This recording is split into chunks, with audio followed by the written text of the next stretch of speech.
عجیب بات ہے نا، لوگ کہتے ہیں ہمارے پیر صاحب نے کہا ہے خیر صلی ہے، تو میں کہتا ہوں تمہارے پیر صاحب نے خیر صلی اللہ اگر اللہ کی رحمت پہ امید کرتے ہوئے کہی ہے تو انکار نہیں کرتے، ٹھیک کہا ہوگا، پر تمہارے پیر صاحب نے کہا خیر ہے کچھ بھی نہیں ہونا، تو نبی پاک نے تو اتنا ڈرایا صحابہ کو کہ وہ کانپا کرتے تھے،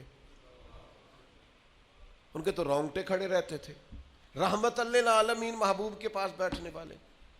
حضرت انس بن مالک رضی اللہ تعالیٰ عنہ ایک دن بیٹھے تھے لوگوں کے بیچ، تو اچانک اندھیرا، دفعتاً اچانک اندھیرا چھا گیا۔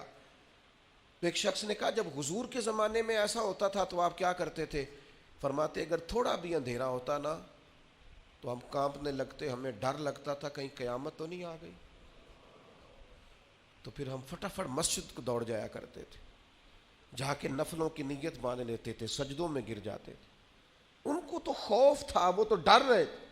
سیدہ طیبہ طاہرہ حضرت عائشہ صدیقہ فرماتی ہیں حضور دعا مانگ رہے تھے، اللہم حاسبنی حسابا یسیرا، تعلیم امت کے لیے، ہمیں سمجھانے کے لیے۔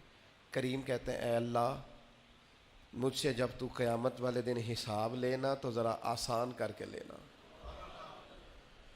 فرماتی ہیں میں تڑپ گئی، میں نے کہا یا رسول اللہ آسان حساب کس کا ہوگا؟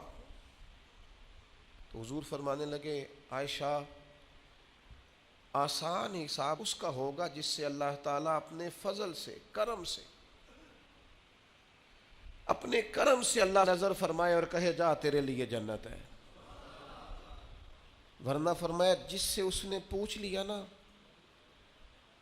جس سے مناقشہ ہوا، جس سے بات ہوئی، جس سے سوال ہوا، جس سے کھڑا کیا گیا، اس کے لیے بڑا مشکل ہے۔